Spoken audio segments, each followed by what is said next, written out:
Hello students, welcome back to my YouTube channel BHSS सोई book once again. Students, आज की जो video है ये जेके बोस क्लास 10th का जो साइंस का पेपर होता है उसका गेस्ट पेपर है। तो इससे पहले मैंने फिजिक्स का पार्ट कवर किया था। आज की वीडियो में हम केमिस्ट्री का पार्ट कवर करने वाले हैं। तो आज हम देखेंगे कि केमिस्ट्री का जो पार्ट होता है जेके बोस क्लास 10th के का जो एग्ज़ाम होता है, तो केमिस्ट्री के पार्ट में कौन से जो क्वेश्चंस है वो इम्पोर्टेंट है, तो उनको हम इस गेस्ट पेपर में आज डिस्कस करने वाले हैं। तो चलिए हम वीडियो को स्टार्ट करते हैं। वीडियो को स्टार्ट करने से पहले मैं आपसे रिक्वेस्ट करता हूँ कि अगर आप इस चैनल पे नए नए हो तो चैनल को सब्सक्राइब ज़रूर कीजिएगा और बेल नोटिफिकेशन आइकन को भी आप प्रेस कीजिएगा, ताकि जो मेरे आने वाली वीडियोस होंगी उनकी नोटिफिकेशन भी आपको मिलती रही। तो चलिए वीडियो हम स्टार्ट करते हैं। देखिए, पहले हम देखते हैं जो 5 मार्क के क्वेश्चन हैं। जो आपका केमिस्ट्री का पेपर होता है, साइंस का पेपर होता है, उसमें 5 मार्क के क्वेश्चंस होते हैं, 3 मार्क के क्वेश्चन होते हैं, 2 मार्क के क्वेश्चन होते हैं और 1 मार्क के क्वेश्चन होते हैं। तो हम पहले देखेंगे कि जो 5 मार्क का क्वेश्चन है वो केमिस्ट्री के पार्ट में हम किस चैप्टर में से हम प्रिपेयर करेंगे। तो मैंने यहाँ पे नोट लिखा है। देखिए, हमें प्रिपेयर करना है 5 मार्क का क्वेश्चन किस में, कार्बन एंड इट्स कंपाउंड जो आपका चैप्टर है उसमें से हमें वो करना है। तो मैंने 8 क्वेश्चंस निकाले हैं ऐसे जो आपके लिए बहुत ही इंपॉर्टेंट रहने वाले हैं। मैं 100% गारंटी देता हूँ कि इस इन ही 8 क्वेश्चंस में से आपको वो क्वेश्चन निकलेगा। 5 मार्क का जो क्वेश्चन होता है। पहला क्वेश्चन आप देखिए, physical and chemical properties of ethanol. ये पहला वाला क्वेश्चन है जो 5 मार्क के 5 मार्क्स के लिए आपको प्रिपेयर करना है। दूसरा, physical and chemical properties of ethanoic acid. ये दूसरा क्वेश्चन। तीसरा question, what are the hydrocarbons, differentiate between saturated and unsaturated hydrocarbons. आपको ये वाला क्वेश्चन भी एक इंपॉर्टेंट है। हाइड्रोकार्बन्स बताना है क्या होते हैं और सैचुरेटेड एंड अनसैचुरेटेड में क्या फ़र्क है। Define allotropy, discuss the allotropic forms of carbon with uses. आपको एलोट्रॉपी बताना है क्या है और एलोट्रॉपिक फॉर्म्स जो कार्बन के हैं उनको भी आपको बताना है विद यूजेस। फिफ्थ वाला क्वेश्चन है, draw structure of the following compounds. Ethanoic acid, इनका आपको स्ट्रक्चर देना है, स्ट्रक्चर बनाना है। स्ट्रक्चर आपको क्या करना है, आपको जो इसमें कोवलेंट बॉन्ड्स होते हैं कार्बन कंपाउंड्स में, वही कोवलेंट बॉन्ड्स जैसे दिखाना है आपको। यहाँ पे है एथेनोइक एसिड, ये इसका आपको स्ट्रक्चर बनाना है। ब्यूटेनून बनाना है, n hexane, bromopentane, ethanol, hexanal, 1 butene, 2 iodopropane, 2 propanol, 3 pentanone और ब्यूटेनोइक एसिड। इनका आपको स्ट्रक्चर बनाना है, इनका आपको स्ट्रक्चर बनाना है। सिंपल है। आपको जब आप अच्छे से पढ़ोगी तो आपको ये स्ट्रक्चर इनके डालने आएंगी। बस इन्हीं का आपको स्ट्रक्चर आना चाहिए। और एक इसमें आप और पार्ट देख सकते हैं कि ड्रॉ इलेक्ट्रॉन डॉट स्ट्रक्चर, या आपको इस तरह का क्वेश्चन आएगा, इलेक्ट्रॉन डॉट स्ट्रक्चर। उसमें आपको इलेक्ट्रॉन डॉट्स दिखाने हैं। किस किस का दिखाना है आपको। एथेनोइक एसिड का आपको इलेक्ट्रॉन डॉट स्ट्रक्चर दिखाना है। H2S, प्रोपेनून, F2, ethanol, carbon dioxide, sulphur, S8। इनका आपको इलेक्ट्रॉन डॉट स्ट्रक्चर बनाना आना चाहिए। तो इसके बाद हम सिक्स्थ वाला क्वेश्चन देखते हैं, explain the versatile nature of carbon. इसका भी आपको देखना है कि वर्सटाइल नेचर ऑफ कार्बन क्या होता है, इसको एक्सप्लेन करना है। बहुत ही इंपॉर्टेंट प्रॉपर्टीज है कार्बन की जो वर्सटाइल नेचर होता है। सेवंथ वाला क्वेश्चन है, what is homologous series, explain it's characteristics. Homologous series बताना है और इसके characteristics. What is functional group, आपको बताना है फंक्शनल ग्रुप क्या होता है। Right 3 common functional groups, 3 common functional groups आपको बताने हैं। Name the functional group of following compounds, in following compounds का आपको फंक्शनल ग्रुप बताना है। कौन कौन सा है देखिए, CH3C OOH। तो इसका जो फंक्शनल ग्रुप होता है वो COOH होता है, वो होता है कार्बोक्सिलिक एसिड। इसी तरह है CH3CH2CHO।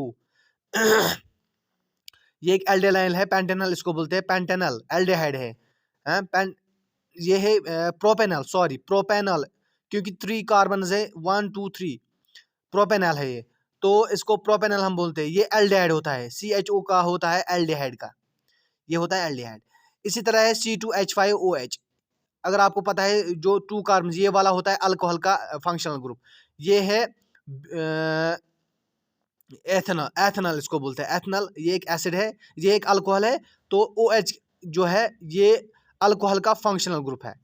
CH3 COCH3, अगर CO आपको बीच में आ रहा है याद रखना, तो ये कीटोन होता है। CO कीटोन का फंक्शनल ग्रुप है, ठीक है। तो ये ऐसे आपको बहुत ये इसी तरह के आपको वहाँ से कंपाउंड्स होंगे, आपको बताना है फंक्शनल ग्रुप। अगर COH हुआ तो कार्बोक्सिलिक एसिड, CHO हुआ लास्ट में अगर COH होता है तो कार्बोक्सिलिक एसिड, अगर लास्ट में CHO है तो एल्डिहाइड, अगर लास्ट में OH है तो अल्कोहल, अगर लास्ट में अगर बीच में C डबल बॉन्ड O है तो कीटोन है। ठीक है, तो हम इसके बाद 3 मार्क के क्वेश्चन देखते हैं। ये आपको 8 मार्क के क्वेश्चन है, आपको इतने ही करने हैं।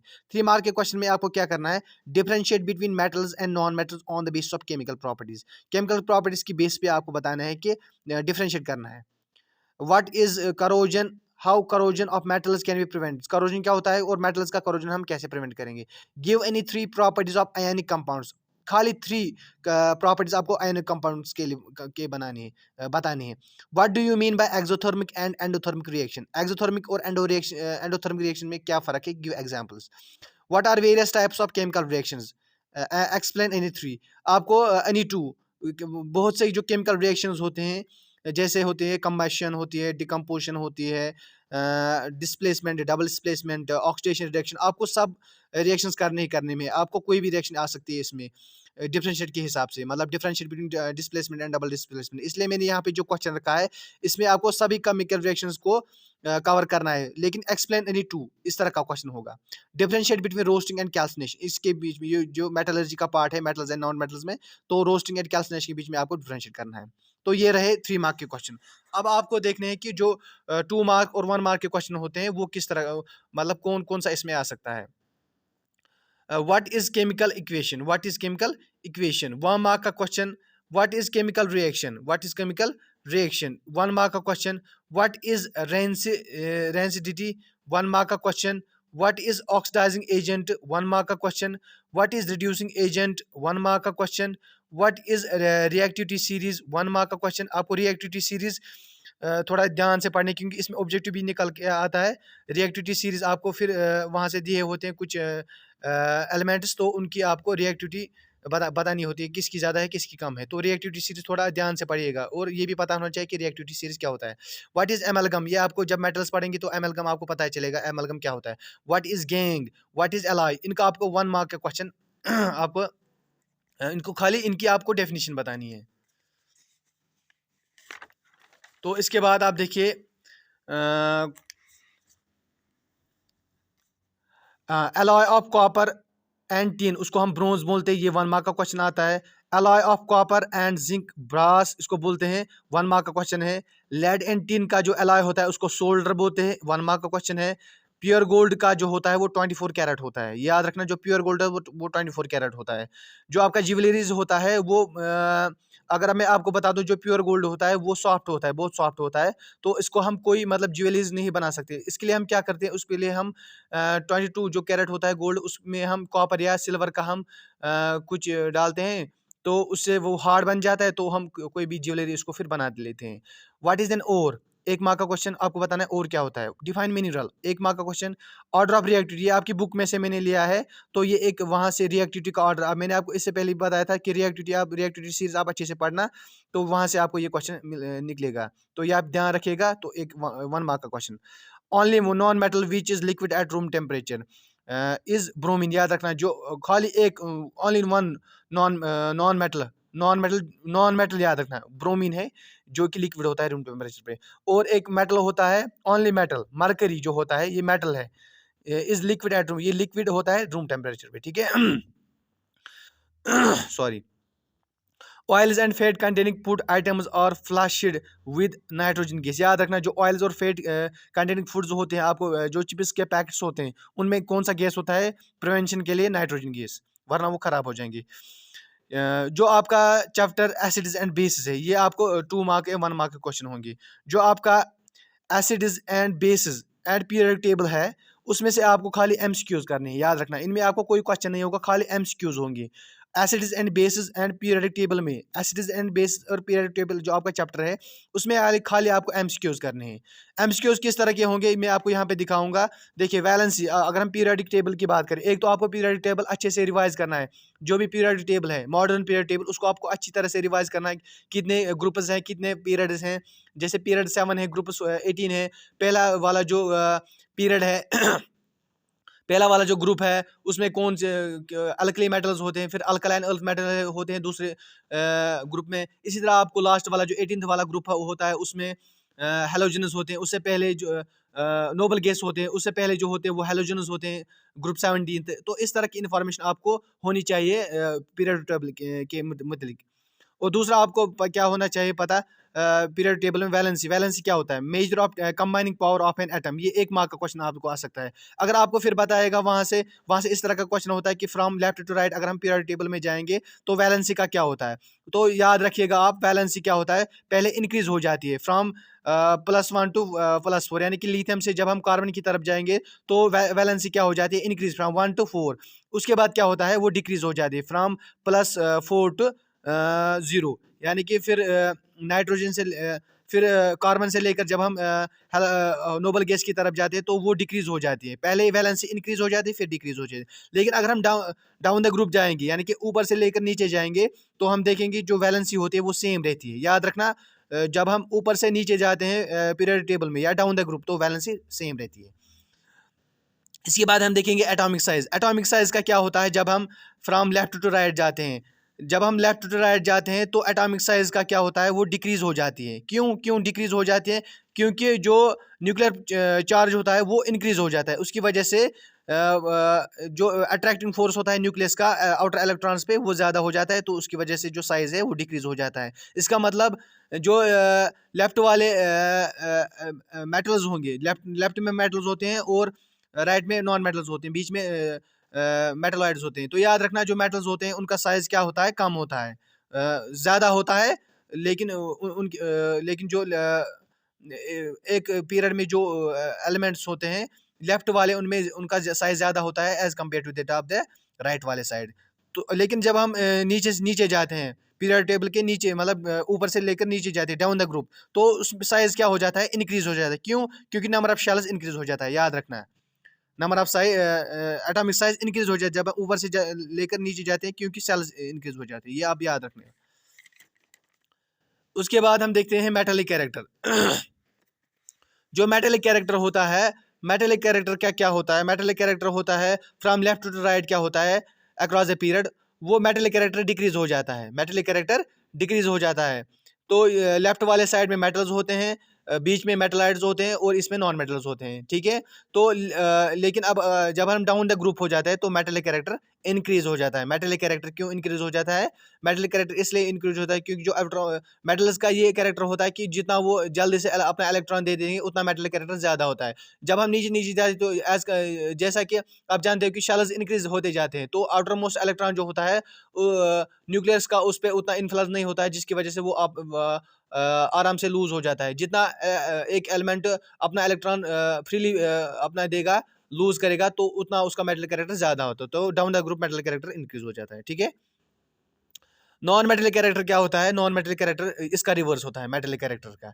यानी कि जब हम यहाँ से हम देख रहे थे left to right, metallic character क्या होता है, डिक्रीज, लेकिन यहाँ इंक्रीज हो जाएगा नॉन मेटेलिक कैरेक्टर। तो और डाउन द ग्रुप तो डिक्रीज हो जाएगा metallic character. Non metallic character क्या होगा, हो जाएगा, वो डिक्रीज हो जाएगा, क्योंकि वो इसका उल्टा होता है। रिवाइज करना है आपको मॉडर्न पीरियड टेबल, मैंने पहले ही बताया है, ठीक है। एसिड्स और बेस में आपको क्या देखना है, एसिड्स और बेसिस में, एसिड्स और बेस में भी आपको एमसीक्यूज करना है और 1 मार्क के क्वेश्चन। व्हाट इज पीएच, आपको पता होना चाहिए कि पीएच क्या होता है, 1 मार्क का question. From acids, for acids pH value क्या होता है, लेस देन 7 होता है, याद रखना है। 7 से कम होता है वो होता है acid. For basis pH value is greater than 7, याद रखना, वो 7 से लेकर 14 तक होता है उसका पीएच वैल्यू। अगर आपका पीएच वैल्यू 7 है तो न्यूट्रल है, 1 मार्क का क्वेश्चन। जब एसिड्स और बेसिस आपस में मिलते हैं तो वो साल्ट प्लस वाटर बनाते हैं, इसको हम बोलते हैं न्यूट्रलाइजेशन रिएक्शन। ये आपको एमसीक्यू आता है, ऑब्जेक्टिव आता है। एक और हम देखेंगे, जब स्ट्रॉन्ग एसिड्स और वीक बेसिस मिलते हैं, स्ट्रॉन्ग एसिड्स और वीक बेसिस जब मिलते हैं तो वो मिलके एसिडिक साल्ट बनाते हैं, एसिडिक साल्ट सोल्यूशन बनाते हैं, जिसका पीएच वैल्यू 7 होता है। याद रखना, देखिए यहाँ पे मैंने स्ट्रॉन्ग एसिड बताया ना, तो स्ट्रॉन्ग एसिड्स का होता है, एसिड्स का तो होता है लेस देन 7, तो याद रखना यहाँ पे भी 7 रहेगा। जो जो अगर एसिड स्ट्रांग है तो pH लेस देन 7, जो एसिडिक साल्ट सोल्यूशन है उसका pH लेस देन 7 बन जाएगा। Strong base plus weak acid, जो जो अब तो यहाँ तो स्ट्रॉन्ग बेस है तो याद रखना pH वैल्यू ग्रेटर देन 7 हो जाएगा। जो बेसिक साल्ट सोल्यूशन निकलेगा वहां से तो pH उसका ग्रेटर देन 7 होता है। Strong acid plus strong base, जब दोनों स्ट्रॉन्ग है तो न्यूट्रल रहेगा, pH न्यूट्रल रहेगा 7, न्यूट्रल सॉल्ट सोल्यूशन बन जाएगा। Weak acid plus weak base, इसका भी न्यूट्रल सॉल्ट सोल्यूशन रहेगा, ठीक है, pH 7। Acid changes colour of blue litmus to red, या याद रखना जब हमारे पास एसिड होते हैं और उसमें हम कोई लिटमस डालते हैं, अगर हम ब्लू लिटमस डालते हैं तो उसका रेड हो जाता है, ब्लू लिटमस टर्न रह जाता है रेड। जब आपका रेड आएगा तो इसका मतलब एसिड है। बेसिस का क्या होता है, bases change colour of red litmus to blue, यानी कि जब हम बेसिस में रेड लिटमस डालते हैं तो उसका कलर हो जाता है ब्लू, ठीक है। तो ये होगा ये। इसके बाद है लिटमस एंड टर्मरिक, जो होता है लिटमस एंड टर्मरिक, ये natural indicators of acids and bases होते हैं। ये नेचुरल इंडिकेटर्स होता है, यानी कि नेचुरली जो हमारे पास होते हैं कुछ चीज़ें जिनसे हमें पता चलता है कि कोई सब्सटेंस कोई लिक्विड ये एसिड है या बेस है, ठीक है। तो ये एक मार्क का क्वेश्चन। फिनोप्थिलीन और मिथाइल ऑरेंज है, ये सिंथेटिक इंडिकेटर्स, ये हमने खुद बनाया है। फिनोप्थिलीन और मिथाइल ऑरेंज जो है ये synthetic indicators of acids and bases होते हैं। फिनोप्थिलीन क्या होता है, ये एक वीक एसिड होता है, याद रखना, ये एक मार्क का क्वेश्चन आता है। मिथाइल ऑरेंज जो है ये भी एक वीक एसिड है, 1 मार्क का क्वेश्चन आता है। लिटमस इज एक्सट्रैक्टेड फ्रॉम, ये किन से, हम लिटमस किन से बनाते हैं, लाइकन से, एक मार्क का question. PH of digestive juice जो होता है आपके स्टमक में उसका लेस और इक्वल टू 2 पीएच होता है, क्योंकि उसमें HCl होता है। जो आपका डाइजेस्टिव जूस होता है उसमें HCl होता है, इसलिए उसका पीएच बहुत ही ज्यादा कम होता है, 1 मार्क का question. Acid present in the stomach is HCl, याद रखना HCl हमारे स्टमक में प्रेजेंट होता है। पीएच ऑफ आवर बॉडी कितना होता है, 7 to 7.8 इतना होता है, एक मार्क का क्वेश्चन। एसिड रेन का जो पीएच होता है वो लेस देन 5.6 होता है, लेस देन 5.6। टूथ डिके कब स्टार्ट हो जाता है, जब पीएच आपके माउथ का कितना हो जाता है, लेस देन 5.5। जब आपके माउथ का पीएच कम हो जाएगा तो आपका टूथ डिके स्टार्ट हो जाता है, यानी कि लेस देन 5.5 जब हो जाता है। Acid is present in the following things, यानी कि इन चीज़ों में आपको कौन से एसिड्स होते हैं। विनेगर में होता है acetic acid, orange and lemon में होता है साइट्रिक एसिड, टैमरिंड में होता है टार्टरिक एसिड, टोमेटो में होता है ऑक्जेलिक एसिड, सोर मिल्क जो चुक दो चासा तथ में लैक्टिक एसिड, उसमें लैक्टिक एसिड होता है। आंट स्टिंग जो होती है या नेटल स्टिंग, आंट स्टिंग होता है यानी कि जो चींटियां आपको स्टिंग अगर करते हैं, यानी कि अगर क्या होता है, आंट स्टिंग जो होती है या नेटल स्टिंग, नेटल होता है जैसे सोय वना कशर पर, उसमें मेथनोइक एसिड होता है, ये याद रखना।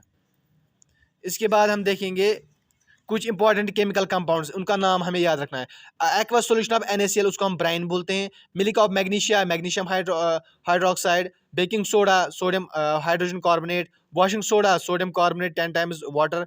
Bleaching powder, CaOCl2। Dry slaked lime, calcium hydroxide plus Paris, POP जो होता है, calcium sulphate hemihydrate. Gypsum, calcium sulphate decahydrate. तो ये याद रखना, इतना ही आपको करना है केमिस्ट्री वाले पार्ट में। मैंने इस पे बहुत ज़्यादा मेहनत की है, इंशाल्लाह इसी में से आपका जो पेपर होगा वही इसी में होगा। तो thank you so much for watching this video. आप ये पूरा वीडियो देखना और प्लीज़ चैनल को सब्सक्राइब ज़रूर कीजिएगा। Thank you so much.